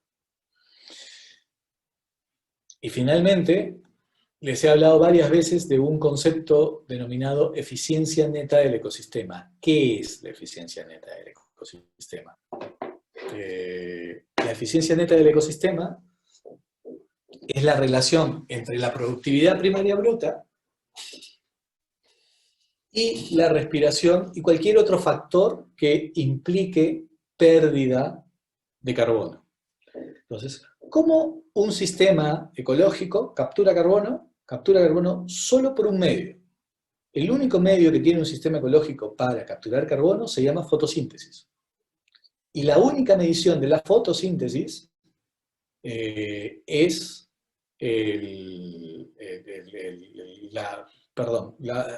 la única medición de la fotosíntesis, cuando uno solo mide fotosíntesis, esto se llama productividad primaria bruta. Recuerden, estamos hablando de términos casi contables. La productividad primaria bruta es todo lo que ingresa de CO2, todo lo que ingresa de carbono al sistema vía fotosíntesis. ¿Ok? ¿Qué sale? Sale fundamentalmente una cosa, la respiración de esas mismas plantas, la respiración de esos mismos organismos. Y cuando se mueren, su descomposición. ¿Ok? Entonces, cualquier compuesto de carbono que se libere de esa manera es considerado respiración. Respiración del ecosistema, no solamente de la plantita, no solamente del organismo, sino de todo el ecosistema, también de las bacterias que se encargan de degradar esa materia orgánica muerta, de las bacterias que están en el suelo. Todos esos son respiración del ecosistema. Entonces, si yo le resto a la productividad primaria bruta la respiración, entonces voy a tener un balance neto. Ese balance neto puede ser positivo o negativo, y se llama eficiencia neta del ecosistema. Si es negativo, significa que la fotosíntesis está capturando menos CO2, menos carbono, que la respiración y cualquier otro factor que lo esté liberando, como por ejemplo la herbivoría, algunos otros factores, pero todo finalmente es respiración del ecosistema. Porque es herbívoro, también primero lo procesa en el estómago, genera gases, los herbívoros liberan gases de una manera brutal, ¿no? Tienen un sistema digestivo que los hace muy pedorros, y luego se van a morir y se van a descomponer. Entonces, esa materia, además, van a desechar parte de esa planta que se han comido como heces, y eso también va a liberar carbono. Todo eso libera carbono. Todo eso es respiración del ecosistema. Entonces, si yo le resto a la productividad primaria bruta, o sea, a la fotosíntesis, la respiración del ecosistema, entonces voy a tener un balance. Ya no va a ser productividad primaria bruta, sino productividad primaria neta. Y esa productividad primaria neta, cuando se entiende que no siempre es positiva, sino que puede ser negativa también, porque no se refiere solamente a las plantas, sino a todo lo demás, se llama eficiencia neta del ecosistema. Entonces, la eficiencia neta del ecosistema es igual a la fotosíntesis menos la respiración del ecosistema. Esto que está acá. La eficiencia neta del ecosistema es igual a la productividad primaria bruta, ¿no? O sea, la fotosíntesis menos la respiración del ecosistema. ¿Qué mide el IRGA? El IRGA mide,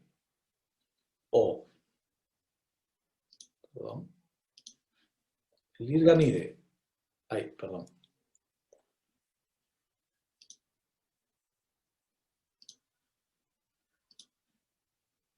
con la cámara oscura el IRGA mide esto lo mide con la cámara oscura. La respiración del ecosistema.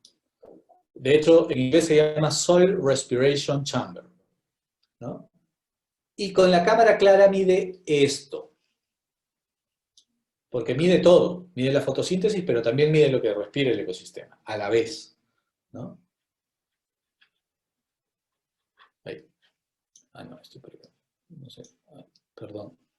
Esto mide con la cámara clara. Perdón por la mala letra, pero es que por algún motivo perdí mi mouse.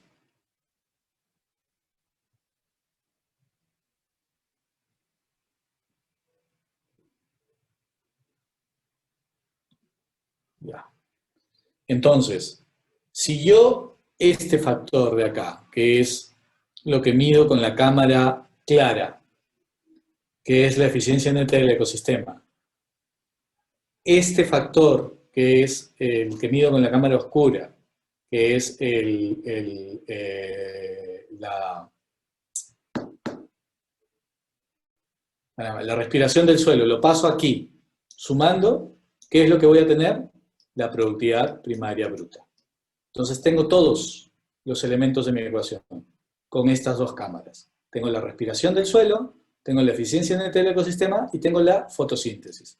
Todos los elementos importantes del ecosistema para sus funciones de intercambio de gases, para funciones importantísimas dentro de los procesos de cambio climático, de captura de carbono, de captura de CO2, todos los puedo calcular con este equipo. Pero como les decía antes, este equipo me permite hacer mediciones puntuales, en lugares específicos. Este grupo de plantas. Entonces, ¿qué es lo que necesito hacer? Necesito hacer un diseño muestral muy grande. Necesito ir al lugar, identificar diferentes factores, diferentes tipos de bosque, diferentes condiciones del bosque, medir varias veces dentro de ese bosque con diferentes condiciones, medir en individuos adultos, medir en individuos juveniles, medir a diferentes horas, porque necesito comparar diferentes niveles de radiación, diferentes temperaturas, diferentes humedades. Una cosa interesante es que la cámara clara trae un sensor de radiación fotosintéticamente activa. Entonces me mide cuánto es la radiación fotosintéticamente activa. La cámara oscura no necesita eso, está oscura, no entra radiación, es completamente negra y gruesa, entonces de unas paredes muy gruesas, entonces no permite el ingreso de radiación, por lo tanto no hay radiación fotosintéticamente activa. En esta sí. Por lo tanto, puedo hacer todas esas comparaciones en mi análisis. Además de estas cosas, el equipo viene con un medidor de humedad de suelo, humedad y temperatura de suelo. Eso nos va a permitir hacer algunas mediciones más específicas relacionadas con cuánto acceso a recurso hídrico tiene nuestro bosque, pero además ese equipo de hecho ha sido incluido en la compra porque va a ser muy útil para otros proyectos. Nuevamente, por ejemplo, en el proyecto del doctor Iber Guaigua, que sí va a evaluar un ambiente con niveles de humedad muy altos, como son bofedales en la parte alta de la cuenca de Pasto Grande, ¿no? Por lo tanto, en realidad son indicadores muy útiles. Además, todo el equipo trae un sensor de presión, eso le permite ingresar al sistema el valor de presión barométrica, lo cual es importante porque a diferente presión hay diferente densidad de gases y por lo tanto eso se ajusta en el proceso de medición. Y bueno, eso es todo lo que vamos a ver hoy día. Les agradezco muchísimo su presencia. Perdón, no quité mis anotaciones en el Zoom, pero yo soy Eduardo Yague, estudiante doctoral de Colorado State University, y el señor Joel me pidió por favor que dictara este taller debido a que él es el proveedor del equipo y era parte de sus compromisos como proveedor. Participo junto con algunos colegas que también están presentes en el proyecto de Polilepis, apoyando a la universidad, y nada, estoy aquí para todas las preguntas que ustedes tengan, cualquier consulta que consideren oportuna, cualquier duda que tengan sobre las aplicaciones, tal vez están pensando en algún proyecto que ustedes tienen donde podría aplicarse y podemos discutir un poquito sobre si es o no aplicable el equipo. El taller está planeado hasta las 10 de la noche, pero en realidad la presentación de la parte teórica es esto. Mañana vamos a ver cosas mucho más detalladas en la parte práctica, pero tenemos tiempo, como les digo, para ver consultas, preguntas, dudas, potencialidades. Si no nos extendemos hasta las 10, normal. Si nos extendemos hasta esa hora, normal. Ustedes decidan. Aquí estoy. Díganme qué es lo que representa una duda en este momento para ustedes.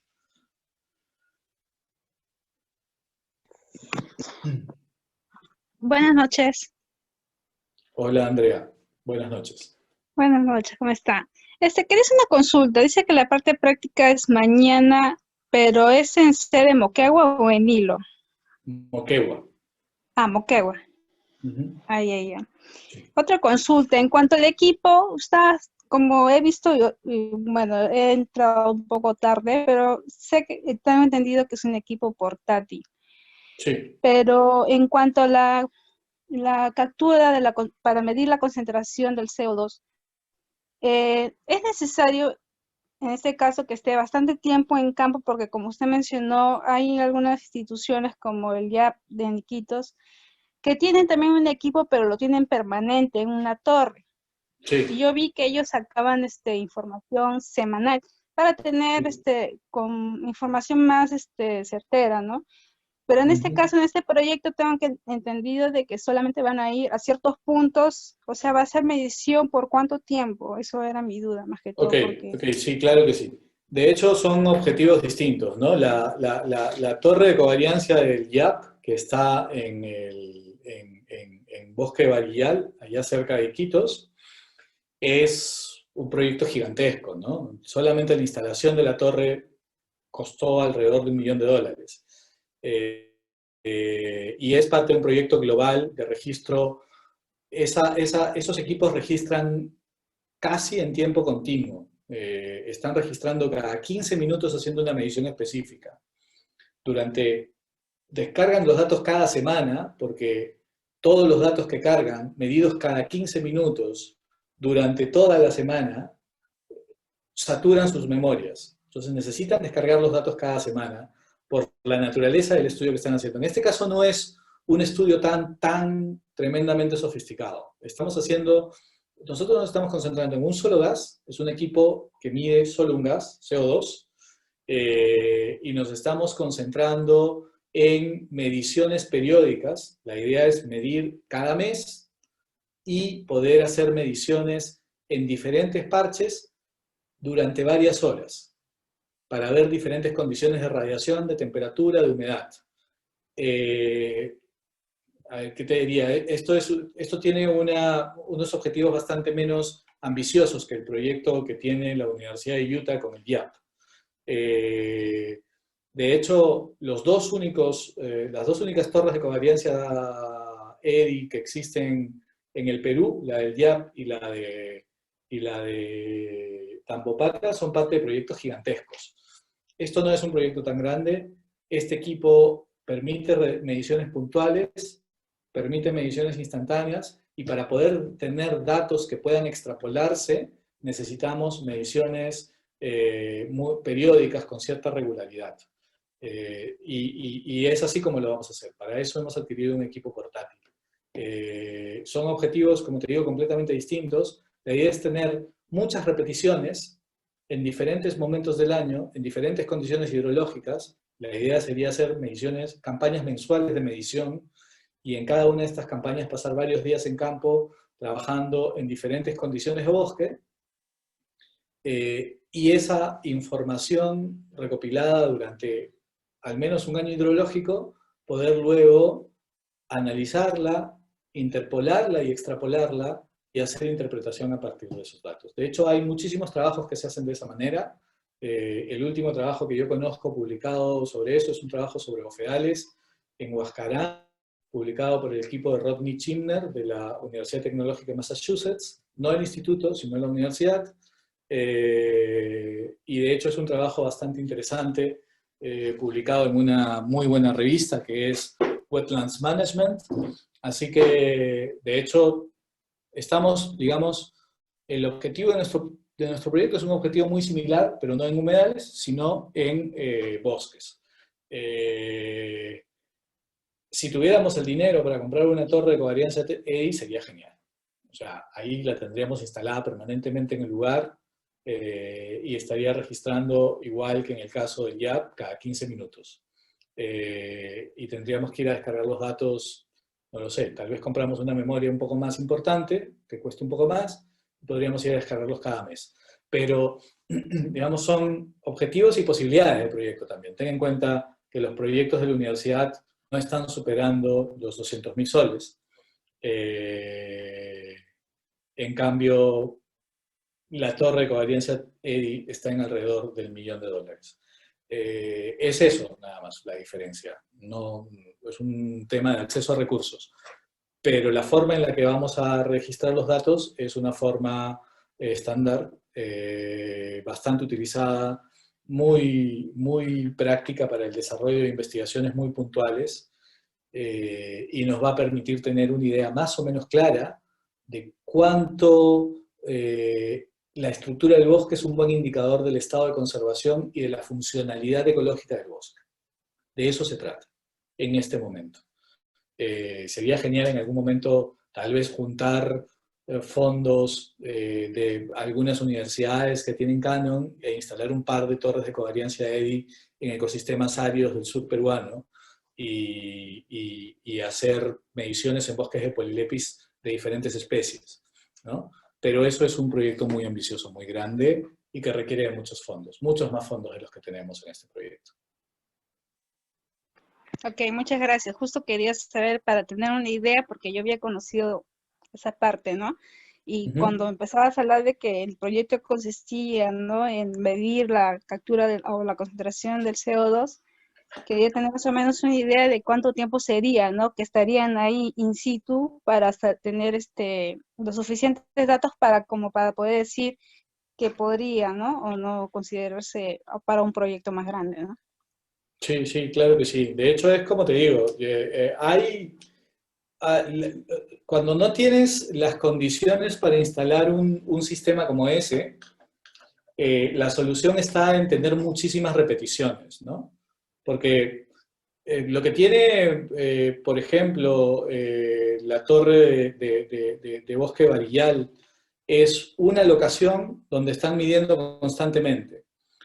Entonces, la forma de reemplazar ese tipo de muestreo, que es muy costoso por el equipo, básicamente, es trabajar con muchas muestras a lo largo de periodos más discretos, más cortos de tiempo, con equipos, en este caso, más accesibles, ¿no?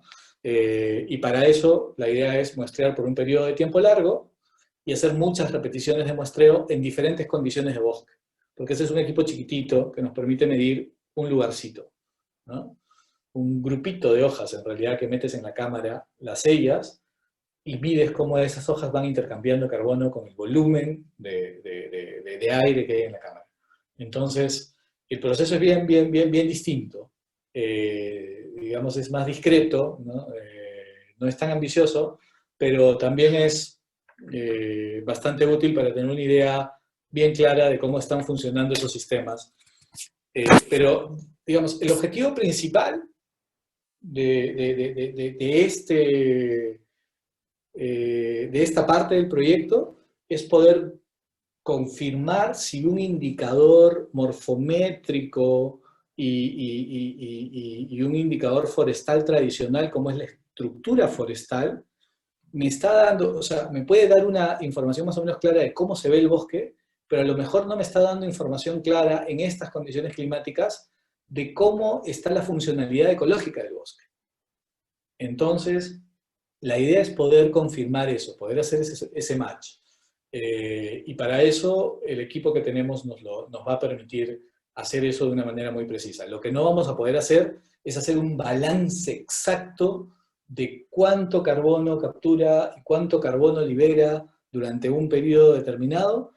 No vamos a tener el nivel de precisión de una torre de covariancia, sin duda, pero vamos a tener un nivel de precisión bastante mayor que un cálculo alométrico. Los cálculos alométricos típicos de altura del fuste, ancho del fuste, ok, aquí hay tanto carbono capturado, mejor que eso, vamos a tener datos.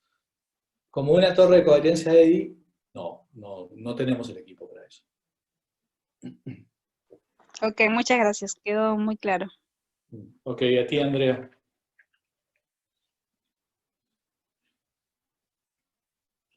No sé si hay alguna otra pregunta.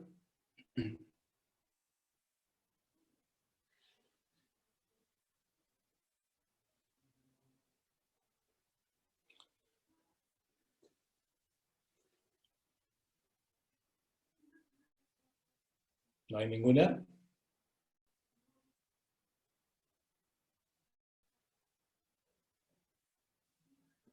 Buenas noches, una consultita. Sí, doctor Roger. Gracias por lo de doctor. Nada, quería saber si de repente el equipo tenía la función de capturar otros gases o medirlos, o bueno, qué otras funciones también se le podría dar al equipo. En este caso, el equipo que se ha adquirido solo mide CO2. Como les decía, está con medir la cantidad, o sea, para emitir en el rango de longitud de onda del infrarrojo, que es exclusivamente capturado por el CO2. Entonces mide fundamentalmente CO2. Hay un accesorio que se le puede adquirir que permite medir también concentración de H2O en aire, H2O en forma gaseosa, ¿no? Y hay algunos accesorios que se pueden instalar, así como el que hemos adquirido para humedad del suelo, que permiten medir cosas como pH, no sé, ayúdame Joel, no me acuerdo qué otros sensores existen.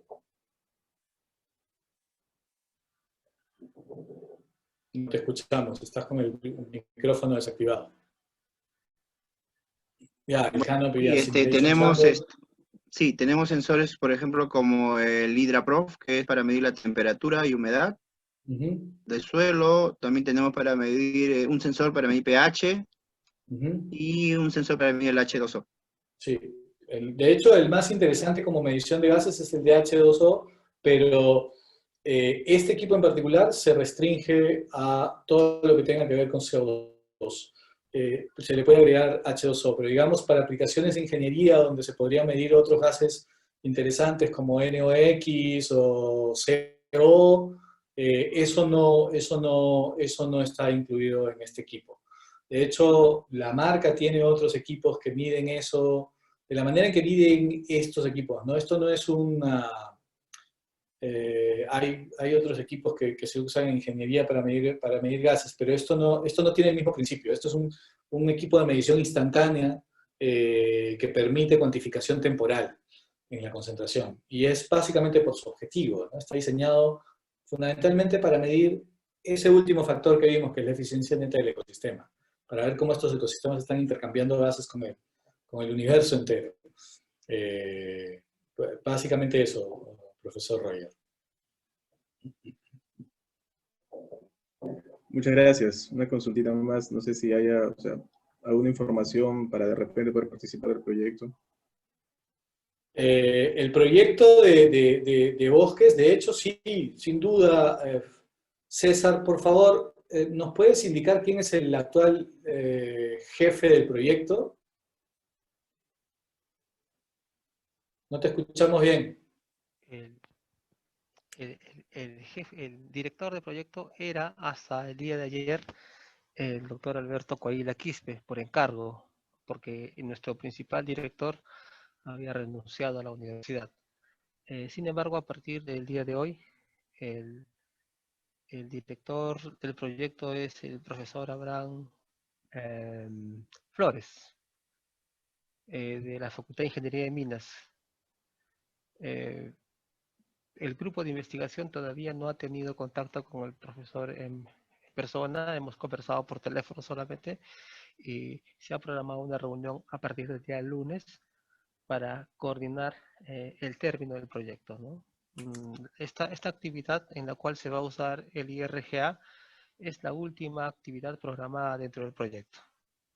Si usted desea, podría comunicarse el día de mañana que vamos a estar en la práctica. Podemos anotar sus datos y ver si hay alguna posibilidad de participación, que yo creo que sí, no hay ninguna dificultad. Dependiendo de la disponibilidad, como el doctor ya que ha informado, esta parte va a ser netamente de medición, o sea, va a ser de visitas al campo y realizar diferentes mediciones, ¿no? Más que todo en esta última etapa. Sería cuestión de ponernos de acuerdo el día de mañana. ¿Alguna otra consulta? Bueno, gracias, profesor, gracias. Muchas gracias. No, gracias a usted, profesor.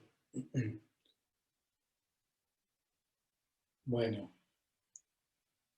En todo caso, si no hubieran más preguntas, no hay problema. Damos por cerrada la sesión hoy día. Aquellos que puedan acercarse mañana, les cuento un poquito la dinámica. Mañana vamos a ver el equipo. Hay uno solo, así que vamos a tener que hacer una cosa más o menos dinámica. Vamos a ajustar un poquito de los conceptos que hemos visto ahora y luego vamos a salir fundamentalmente a los jardines de la universidad. En jardines con diferentes niveles de vigor de las plantas, vamos a hacer mediciones. Vamos a llevarnos toda esa información nuevamente al auditorio, vamos a extraer una batería de datos, la primera que se haya tomado, que la voy a tomar yo, porque las siguientes las van a tomar ustedes mismos. Esa batería de datos yo la voy a analizar y se las voy a explicar, y ustedes se van a quedar con las suyas, y con todas las demás, con todo el paquete de datos, y la evaluación para las horas curriculares de este curso va a estar basada simplemente en su interpretación de esos datos. O sea, van a analizarlos tal como los vamos a hacer en el laboratorio y no tienen que hacer un informe, no se preocupen por eso. Ese análisis y una pequeña interpretación de qué es lo que significa cada una de esas. Este sistema está capturando, este sistema está liberando. Probablemente está liberando porque las plantas están en un estado de vigor muy bajo, lo que significa que están medio muertas. Entonces, si están medio muertas, no tienen células verdes, no tienen cloroplastos que cumplan con la función fotosintética, entonces no capturan, básicamente se están pudriendo, ¿no? En cambio, en este otro lugar están capturando activamente, porque estaba verdecito, pues el jardín, ¿no? Entonces estaban en perfecto estado de vigor las plantas, y por lo tanto, eso es... eso es todo lo que tienen que hacer como la evaluación, pero la idea es que puedan manipular los datos, puedan darles una pequeña interpretación. Es todo lo que va a constituir la evaluación. Estoy completamente seguro de que nos va a ir muy bien, y nada, esperamos a verlos mañana. Saludos a todos, muchas gracias por estar acá. Igual si hay preguntas, perdón, les voy a compartir de nuevo el final de la presentación. Esos son mis correos, eoyagp@unjbg.edu.pe, que es de acá, de la Universidad Nacional Jorge Basadre, aquí en Tacna. Somos vecinos. Y además soy estudiante doctoral de Colorado State University, atrapado por la pandemia en Tacna. eduardoyague@colostate.edu. Espero verlos mañana. Y cualquier duda pueden escribírmela, seguro la veo mañana mientras estamos viajando a Tacna, entre Tacna y Moquegua, y seguro se la respondo durante la primera parte de la clase de mañana. Gracias a todos, gracias por su participación. Una consulta, la presentación de mañana va a ser grabada pregunto para los que vivimos en Hilo, ¿no? En este caso, creo que hay unos cuantos también compañeros míos egresados de la UNAM que radicamos en Hilo. Entonces quería saber si va a haber algún video para que complementen, ¿no?, este curso, ya que no, en mi caso no va a ser factible, ¿no?, que pueda viajar. Ahí está. César les acaba de escribir. César se va a encargar de grabarla y pasarla, y probablemente se lo pueda entregar a la gente de la misma universidad mañana mismo, para que lo puedan compartir con ustedes. No hay problema. Si podemos, no sé si lo ha pensado la gente de la universidad, podemos hacer incluso una emisión, ¿no? Una clase mixta, presencial para los que están ahí, y transmitimos por Zoom para los que estén en Hilo. No hay problema. Con eso no hay ningún problema. Ok, gracias. A ti, Andrea. Gracias. Bueno, pues, ¿alguna otra pregunta?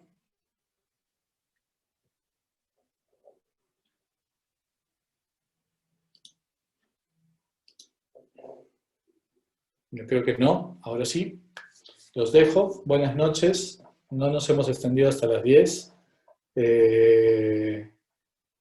Cuídense mucho. Muchas gracias por su asistencia y hasta mañana. Hasta mañana con los que nos podamos encontrar. Gracias.